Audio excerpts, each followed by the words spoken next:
नमस्कार दोस्तों, welcome to Byju's government exam prep channel.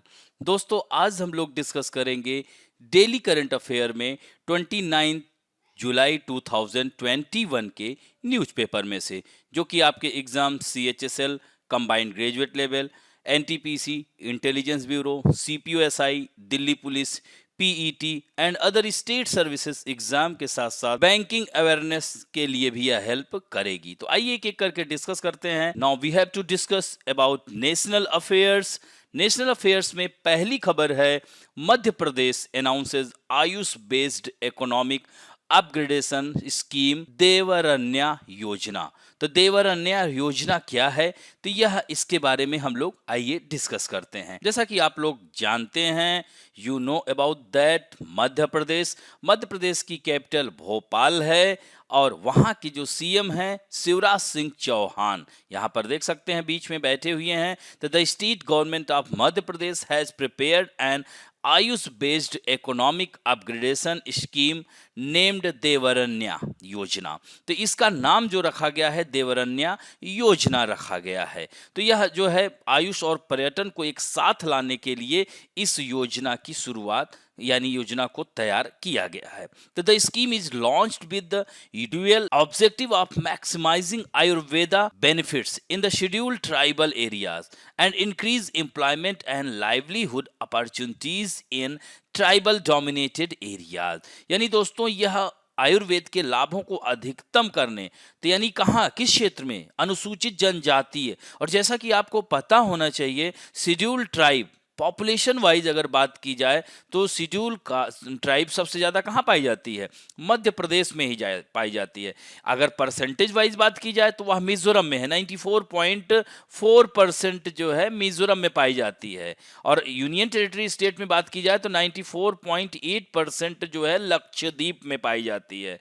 तो इसी तरह से SC यानी अनुसूचित जाति, तो वह उत्तर प्रदेश में पाई जाती है। लेकिन अनुसूचित जनजाति पॉपुलेशन वाइज बात की जाए, जनसंख्या के अकॉर्डिंग टू पॉपुलेशन, तो वह MP है। तो इस तरह से इन अनुसूचित जनजातीय क्षेत्रों के लिए आजीविका यानी बहुत सारी अपॉर्चुनिटीज इससे डेवलप होंगी, तो उसके लिए यह योजना चलाई जा रही है। तो अंडर द देवरन्या योजना, medicinal plant and aromatic plant will be cultivated in the tribal dominated areas. यानी यह जो आदिवासी बाहुल क्षेत्रों में औषधि और सुगंधित पौधों की खेती की जाएगी। इससे इनका जो कह सकते हैं, इन जो ट्राइबल एरिया है, जैसे गोंड जनजाति सुना होगा, गोंड है, बैगा है, अबुजमारिया है, ये सब जनजातियां मध्य प्रदेश में पाई जाती हैं। और यहाँ गोंड वैसे भी भारत की सबसे बड़ी जनजाति है। तो यह जो है हेल्प करेगा इनके अपलिफ्टमेंट में, इनका विकास होगा, सामाजिक, आर्थिक, राजनैतिक, इसीलिए यह योजना चलाई है। तो जैसे पूछ लेगा कि हाल ही में जनजातीय क्षेत्रों में चलाई गई देवरन्या योजना किस राज्य ने लॉन्च की, इस तरह से प्रश्न बन सकता है। अब बढ़ते हैं दोस्तों, इंदौर, ये भी मध्य प्रदेश से ही खबर है, बहुत ही खूबसूरत शहर है। Indore become only Indian city to get selected for international clean air catalyst programme. यानी इंदौर अंतर्राष्ट्रीय स्वच्छ वायु उत्प्रेरक कार्यक्रम के लिए चयनित होने वाला एकमात्र भारतीय शहर बन गया है। तो the Indore city of Madhya Pradesh और the cleanest city of India, यानी भारत का सबसे स्वच्छ शहर, has become the only city from the country to be selected for international clean air catalyst programme.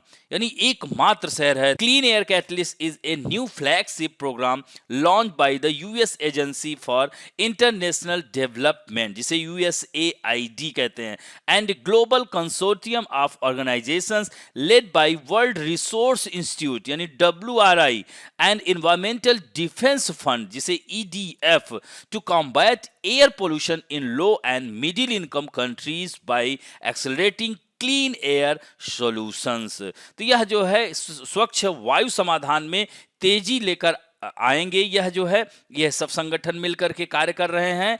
और the project will be operated for a period of 5 year to purify the air in the city with the cooperation of Indore Municipal Corporation and Madhya Pradesh Pollution Control Board। तो इस तरह से इंदौर नगर निगम and Madhya Pradesh प्रदूषण नियंत्रण board के सहयोग से शहर में हवा को शुद्ध करने के लिए यह परियोजना 5 साल की अवधि के लिए संचालित की जाएगी। अब बढ़ते हैं दोस्तों इंटरनेशनल अफेयर्स में। स्ट्रॉन्ग अर्थक्वेक 8.2 मैग्नीट्यूड का, यानी इसकी इंटेंसिटी 8.2 थी। और कहां आया है दोस्तों? अलास्का में आया है। अलास्का क्या है? यह जो है it is the largest state of United state of America. यहीं के बाद आप मानचित्र में देखेंगे, अभी हम मानचित्र में दिखाएंगे, तो वह जो याद रखेंगे बेरिंग स्ट्रेट है। तो Bering strait is separate to North America to कह सकते हैं एशिया, या इस तरह से देश की बात की जाए तो अमेरिका यानी United state of America and रसा को अलग करती है। तो यहां पर स्ट्रॉन्ग अर्थक्वेक आया है अलास्कन पेनिनसुला में। तो 8.2 इसकी जो है रिक्टर पैमाने पर इसका इंटेंसिटी बताई जा रही है। The epicentre of this earthquake is believe to be 91 kilometre east south east of Perryville. याद रखना पेरीविले इन अलास्का, अलास्का के पेरीविल शहर में यह इसका ईपी सेंटर था। तो the earthquake was so strong that after this A tsunami warning, चूंकि अब इस तरह से ये समुद्र में सुनामी उठ सकती है, इतना ज्यादा मात्रा में, या कह सकते हैं इतनी ज्यादा वेग है इसका, इसकी इंटेंसिटी इसकी ज्यादा है, तीव्रता अधिक है, ऐसे में सुनामी की भी चेतावनी दे दी गई है। तो यहां पर आप देख रहे हैं समुद्री एरिया है, तो यह अलास्कन यहां पर, और ये फायर ऑफ रिंग वाले एरिया के अंतर भी आता है, क्योंकि इधर प्रशांत महासागर है ना, तो प्रशांत महासागर के इर्द गिर्द क्षेत्र को क्या कहते हैं? पैसिफिक ऑफ फायर रिंग, यानी अग्निवलय मेखला के अंतर्गत आता है। यही कारण है कि यहां पर भूकंप, ज्वालामुखी, यह सब आने के चांसेस ज्यादा होते हैं। तो यह जो है earlier in the same state of America there was an earthquake of 6.1, यानी अभी मई में ही 6.1 तीव्रता का भूकंप आया था।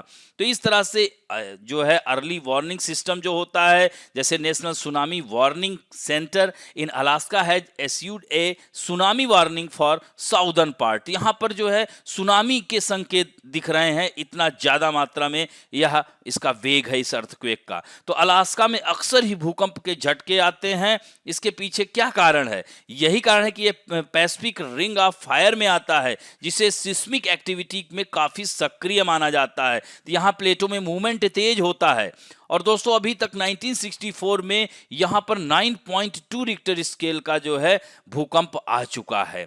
तो यह भूकंप होता क्या है? When a part of earth surface start moving backward and upward, tremor हिलता है, are felt on earth surface and hence it is called an earthquake. तो दोस्तों यह भी एक आपदा है, डिजास्टर है। इसके कई प्रकार होते हैं भूकंप के। टेक्टोनिक अर्थक्वेक कहा जाता है, जिसमें क्या होता है? सामान्यतः दो प्लेटें आपस में मूव करती हैं, ये भी इस तरह से कह सकते हैं विपरीत दिशा में जाती हैं, तो यहां पर भी भूकंप आने के चांसेस होते हैं। तो यही कह रहा है this is the most common form of earthquake, यानी सबसे ज्यादा जो यह कह सकते हैं सामान्य रूप है भूकंप का सबसे, यह आमतौर पर पृथ्वी की क्रस्ट में मौजूद प्लेटों की गति, जैसे उत्तरी अमेरिकी प्लेट, दक्षिणी अमेरिकी plate, Eurasian plate, Indian plate, सुना होगा ना पैसिफिक ओशियन। तो प्लेटें दो प्रकार की होती है ना, महाद्वीपीय प्लेटें होती हैं और महासागरीय यानी oceanic plate and continental plate. तो इसी तरह से वॉल्केनिक अर्थक्वेक भी होता है। तो this type of earthquake is less common than tectonic earthquake. This type of earthquake occur before after eruption of a volcano, यानी जब इरप्शन होता है, इस तरह से देखेंगे तो यहां से लावा मैग्मा के रूप में बाहर आता है, मैग्मा ज्वालामुखी से निकलने के कारण आता है, जो चट्टानों द्वारा सतह पर धकेला जाता है। तो इस तरह से आमतौर पर यह भी भूकंप सामान्य माना जाता है। अब दोस्तों ब्रीफ अर्थक्वेक, इसे संक्षिप्त भूकंप कहते हैं। तो यह इस प्रकार का भूकंप भूमिगत खानों में आता है, जहां पर खुदाई कर करके क्या होता है, प्लेट कमजोर हो जाती है। तो मुख्य कारण चट्टानों के भीतर उत्पन्न दबाव, तो प्रेशर पड़ता है, जिसकी वजह से पृथ्वी हिल जाती है। जैसे आप देखते हैं कि जो अब हमारे देश में यहाँ कोयना का भूकंप था, तो उसके बारे में वैज्ञानिकों का यही कहना था कि प्रायद्वीपीय भारत में भूकंप, चूंकि वहां की चट्टानें कांस्टेंट हो चुकी हैं, तो ऐसे में कैसे भूकंप आ गया? तो कहा जाता है कि वो डैम से जब जल छोड़ा जाता है उसकी वजह से, जैसे भुज का भूकंप था, लहरों के टकराने की वजह से, समुद्री लहरों के, एंड एक्सप्लोसिव अर्थक्वेक, विस्फोटक भूकंप क्या होता है, तो this type of earthquake is artificial in nature which means that it is generated, जिसके बारे में अभी मैं चर्चा कर रहा हूं। तो ये मैन मेड भूकंप होता है। जैसे दिल्ली में क्या है, लोग दिल्ली में अंडरग्राउंड मेट्रो का निर्माण कर रहे हैं, भवनों का निर्माण कर रहे हैं, तो धीरे धीरे क्या हो रहा है, ये प्लेट कमजोर ही तो हो रही है। कब तक आखिर अरावली दिल्ली को बचाएगी? एक ना एक दिन यहां भी तीव्र वेग का भूकंप आएगा और सब तहस नहस कर देगा। तो ये भी ध्यान रखेंगे। अब दोस्तों बढ़ते हैं, UNESCO world heritage site status for Wales slate mines, यानी वेल्स की स्लेट खदानों को यूनेस्को की विश्व धरोहर स्थल का दर्जा मिला है। इसके साथ ही ब्रिटेन में अब 32 स्थलों, जैसे अपने भारत में कल क्या बताया था, 40 स्थलों को जो है यूनेस्को की लिस्ट में डाल दिया गया है। इसी तरह से ब्रिटेन का 32वां स्थल है, 32 जो है यह साइट है। तो इस सूची में दुनिया भर के 1149 स्थल शामिल है, जिसमें चीन की दीवार और मिस्र का पिरामिड भी शामिल है। तो इस तरह से वेल्स के स्लेट का इस्तेमाल रोमन के समय से दुनिया भर में इमारतों की छतों को बनाने के लिए किया जाता रहा है। और इसके साथ साथ ही एक और भी याद रखिएगा, इस समय चल रही है ना ये इसमें बैठक, 44वां ये सत्र चल रहा है यूनेस्को का।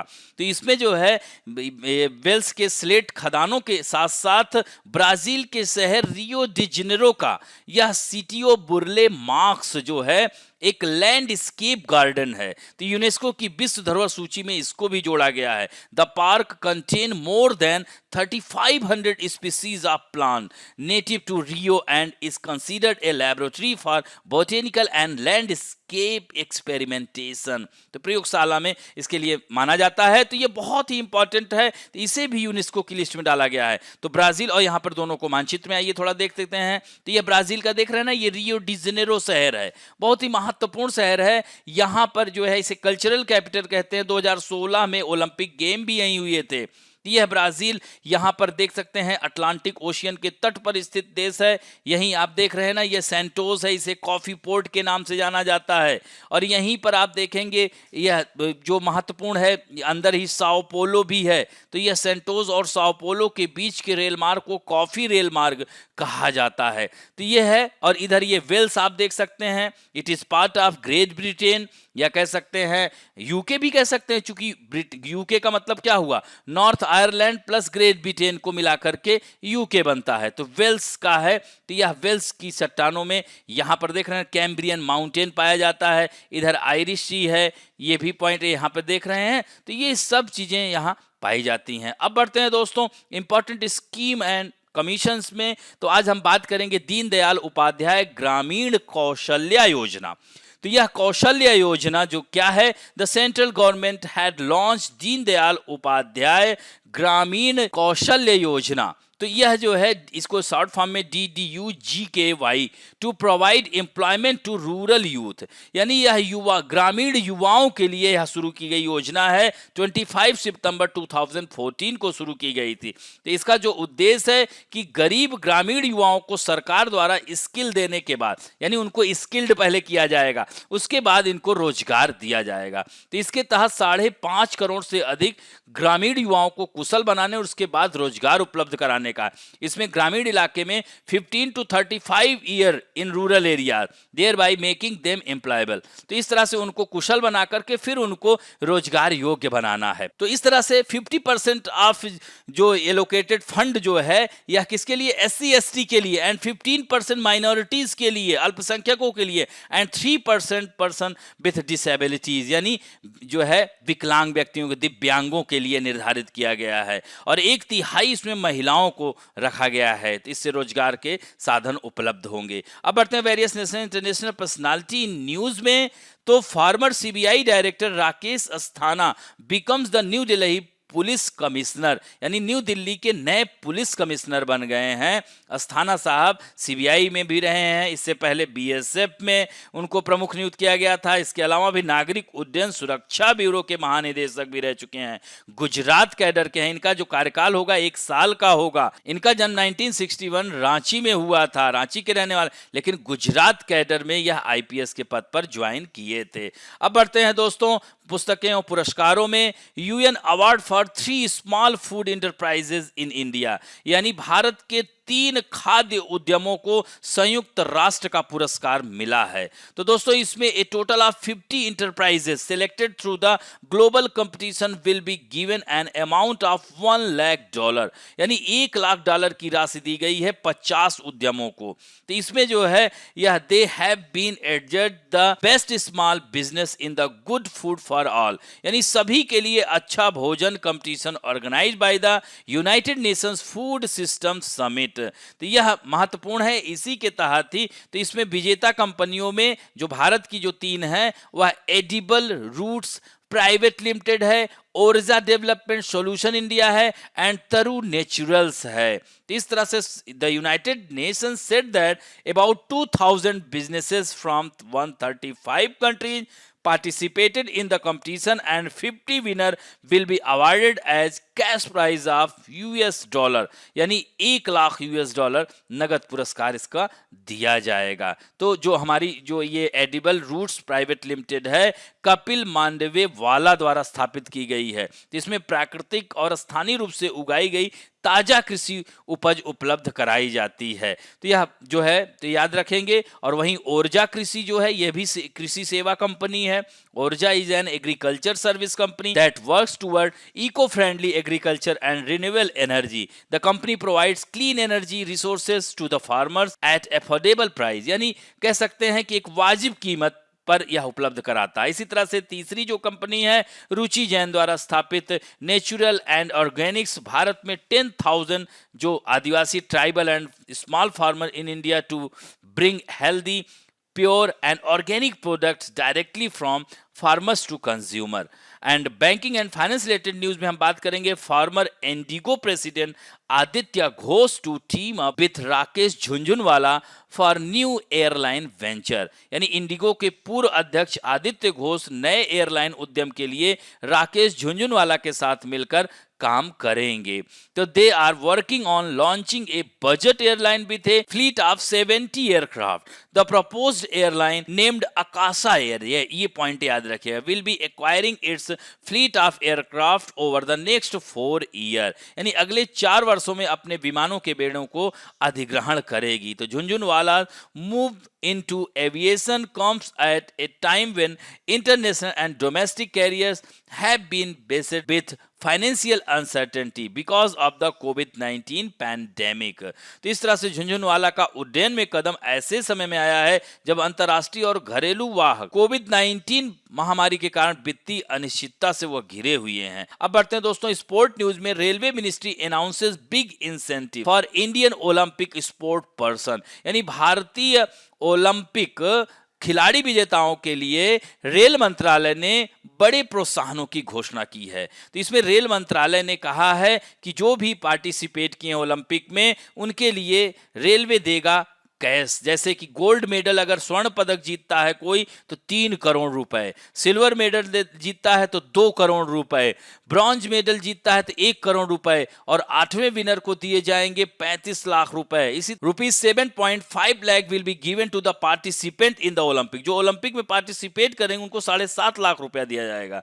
And 25 lakh rupees will be given in the coach of the athlete who has won the gold medal, यानी गोल्ड मेडल हासिल करने वाले एथलीट के कोच को भी दिए जाएंगे 25 लाख रुपए। इसी तरह से सिल्वर मेडल के कोच को 20 लाख रुपए, ब्रॉन्ज मेडल हासिल करने वाले एथलीट के कोच को 15 लाख रुपए और ओलंपिक में हिस्सा लेने वाले एथलीट के कोच को 7.5 लाख रुपए दिए जाएंगे। तो इस तरह से यह रेलवे ने नया इंसेंटिव जारी किया है और इस तरह से रेलवे की तरफ से 25 एथलीट, 5 कोच और 1 फिजियो हिस्सा लेने के लिए गए हैं। इसके अलावा वुमेन्स की पूरी इंडियन हॉकी टीम में जो प्लेयर ही शामिल हैं इसके। अब बढ़ते हैं दोस्तों teenager Momiji Nishiya and Abdullah Al Rashidi finish on medal podium, यानी मोमी जी ने 13 साल में तो रशीदी ने 58 साल की उम्र में जो है पदक जीता है। यहाँ पे इसको 58 कर लीजिएगा, आई एम सॉरी।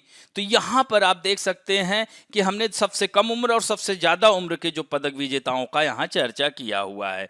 तो यह जो इनका नाम आप देख रहे हैं कि मोमीजी निशिया, यह जापान की हैं, मात्र 13 ईयर ओल्ड एंड 330 डेज इनकी उम्र है।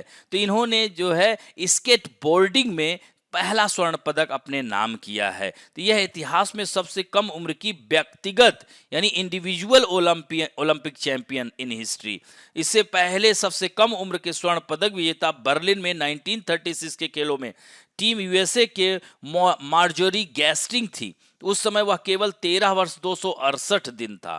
तो यहाँ पर आप देख सकते हैं कि यह महिला ड्राइविंग प्रतियोगिता में स्वर्ण पदक उन्होंने जीता था। अब यह दूसरी हो गई हैं, मात्र 330 दिन की हो गई हैं, ये ध्यान रखेंगे। तो यह अब इसमें जो है इन्होंने स्वर्ण पदक जीता, जबकि ब्राजील की रायसा लील ने मात्र 13 वर्ष 203 दिन। अगर ये होता तो ये पूरी तरह से रिकॉर्ड तोड़ देती और इतिहास में उनका जो 1936 उसका भी रिकॉर्ड टूट जाता। और 16 वर्षीय फुना नाकायामा को हराकर स्वर्ण पदक जीता इन्होंने। तो इस तरह से और सबसे ज्यादा उम्र के तो 58 ईयर ओल्ड कुवैत के हैं अब्दुल्ला अल रशीदी ने ओलंपिक स्कीट निशानेबाजी में 60 में से 46 शॉट लक्ष्य मारकर उन्होंने ब्रॉन्ज मेडल जीता और उन्होंने यह दिखा दिया कि उम्र तो एक आंकड़ा है। और 2024 में वह गोल्ड पर निशाने के लिए खेलेंगे, जबकि वह उस समय 60 ईयर क्रॉस कर चुके होंगे।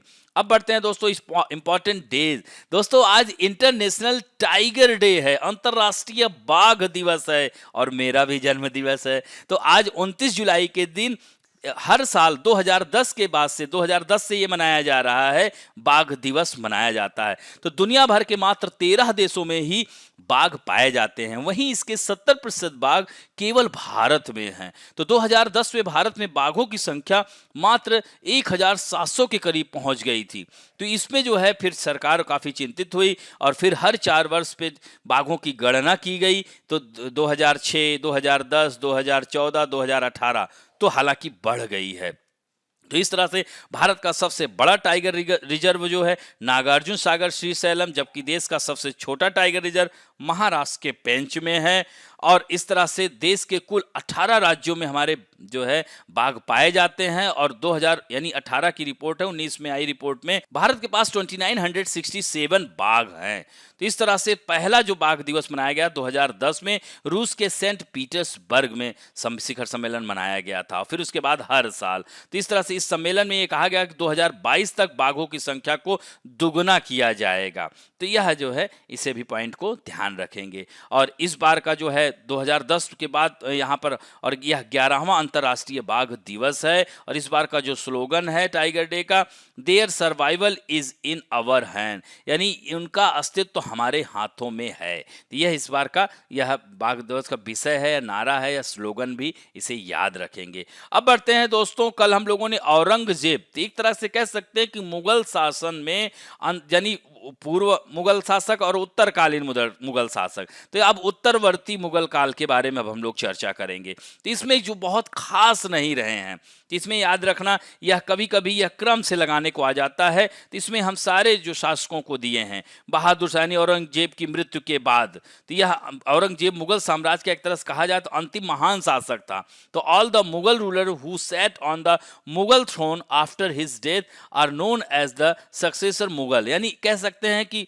उसके बाद उत्तरवर्ती मुगल के रूप में जाने जाते हैं। यानी अब इसमें जैसे बहादुर शाह प्रथम, यह जो है औरंगजेब की मृत्यु के बाद, तो उसकी मृत्यु के बाद ही उसका पुत्र राजकुमार मुअज्जम, जिसे बहादुर शाह प्रथम की उपाधि के साथ ही वह सिंहासन पर बैठा था। तो he change many of the orthodox views and laws implemented by his father and Mughal ruler Aurangzeb in the past, यानी जो भी औरंगजेब ने सारे रूढ़िवादी विचारों और कानूनों उन सब को इसने बदल दिया था। तो apart from this he also tried to cultivate better relations with Marathas and Sikhs and was successful to a great extent. इस तरह से उसने विकास किया। 1712 में इसकी मृत्यु हो गई। फिर बहादुर शाह प्रथम की मृत्यु के पश्चात उसका पुत्र जहांदार शाह मुगल सिंहासन पर बैठा और उसने एक नृत्य करने वाली दरबारी कन्या से विवाह किया और उसे अपनी रानी बनाया था। तो उसके जो भतीजे और दामाद फर्रुखशियर द्वारा यह मारा गया। फिर उसके बाद फर्रुखशियर, इसको कायर, घृणित कायर कहा गया है, याद रखना फर्रुखशियर को। और फर्रुखशियर दो जो सैयद बंधुओं थे उन्होंने ही इसको शासक बनाया था। तो इस तरह से उसकी कठपुतली बना रहा। फिर कालांतर में इन दोनों के द्वारा इसे अबदस्त कर मार दिया गया। फिर मोहम्मद शाह रंगीला साहब आए, हालांकि उसके बाद रफीदुद्दराज साहब आए थे, उद्दराज साहब, लेकिन वह मात्र 4 महीने, उनको कोई ऐसी बीमारी लगी, वो मर गए। उसके बाद मोहम्मद शाह रंगीला जी बने हैं। इनके शासन के काल के दौरान नादिर शाह ने मुगलों पर हमला कर दिया और दिल्ली को बुरी तरह से लूटा। तो इस तरह से नादिर शाह अपनी वापस यात्रा में साथ मयूर सिंहासन भी ले गया।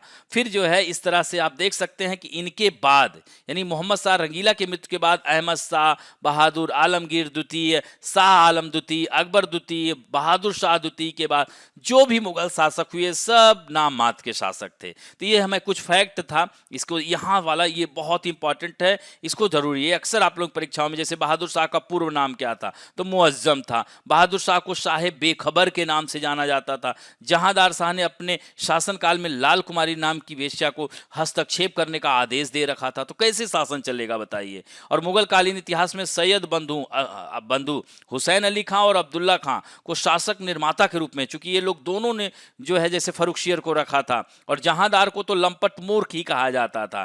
फर्रुखशियर को मुगल वंश का घृणित कायर कहा गया, ठीक है, कावर्ड रूलर कहा गया। और इस तरह से जो है मोहम्मद शाह रंगीला को रंगीन मिजाज के थे तो उन्हें मोहम्मद शाह रंगीला नाम दिया गया था। और दोस्तों तो इस तरह से आप देख सकते हैं ये सारे फैक्ट हैं, इन्हें जरूर याद कर लीजिएगा। पानीपत का थर्ड बैटल 1761 में हुआ था, जिसमें मराठा और अहमद शाह अब्दाली के बीच हुआ था, जिसमें मराठों की हार हुई थी।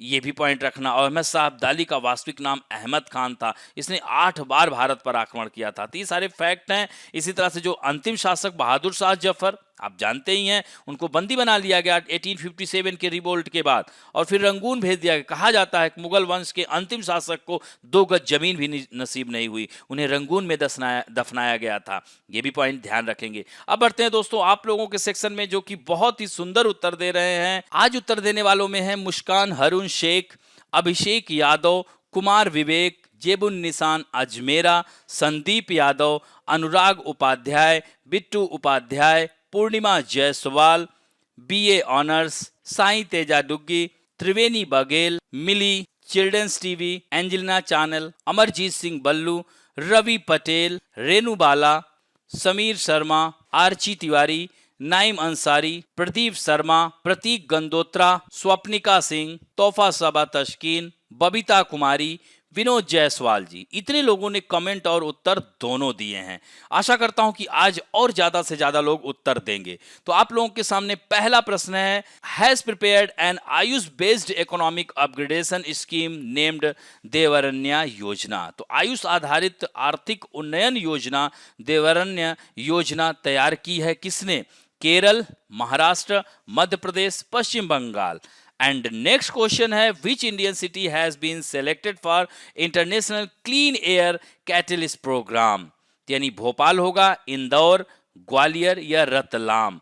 अब बढ़ते हैं दोस्तों, नेक्स्ट क्वेश्चन है, Sitio Roberto Burle Marx has been included in the World Heritage Site recently.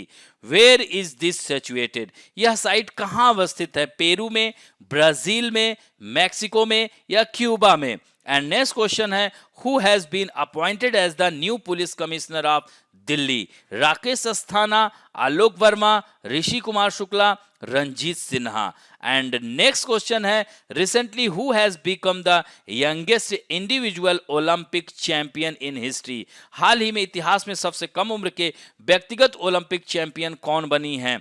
Alexis सैबलोन, औरी निशिमुरा, मामोजी निशिया और टॉम शारो। तो इस तरह से इन चारों में से बताना है। और when was the Deendayal Upadhyaya Grameen Kaushalya Yojana launched? 2013, 14, 15 या 16? एंड नेक्स्ट क्वेश्चन है, which among the following is not a recipient of best small business providing healthy and eco-friendly foods declared by the United Nations? निम्नलिखित में से कौन सा संयुक्त राष्ट्र द्वारा घोषित स्वस्थ और पर्यावरण के अनुकूल भोजन प्रदान करने वाले सर्वश्रेष्ठ लघु व्यवसाय का प्राप्तकर्ता नहीं है? तो Oorja development, Taru natural and organics, edible roots private limited या लोटस लिमिटेड? नेक्स्ट क्वेश्चन है, which new budget airline is propose to be launch by former IndiGo president along with Rakesh Jhunjhunwala? Low air, Akasa Air, इसको यहां पर प्लीज ठीक कर लीजिएगा, Akasha, AKA। तो ये ध्यान रखिएगा, यहां पर अकाशा है, इसको स्पेलिंग प्लीज ठीक कर लीजिएगा, I am sorry. Pan air, root air. तो इस तरह से यह चारों में से आपको बताना है। एंड नेक्स्ट क्वेश्चन है, when is world tiger is celebrated? 23 July, 25 July, 28 July, 29 July. And last question है, prince Muazzam had ruled under the title of, यानी प्रिंस मुअज्जम किस शीर्षक के तहत शासन किया था, किस नाम से शासन किया था? बहादुर शाह प्रथम, बहादुर शाह जफर, बहादुर शाह या जहांदार शाह? आई एम सॉरी, इसको प्लीज ठीक कर लीजिएगा, यहां जहांदार शाह होगा प्लीज। तो इस तरह से इन 10 प्रश्न के उत्तर आपको देना है और आशा करता हूं कि आज का वीडियो भी आप लोगों को अच्छा लगेगा। और दोस्तों प्लीज अच्छा लगे तो like, share, subscribe and comment तथा बेल आइकन दबाना ना भूलें। थैंक यू दोस्तों।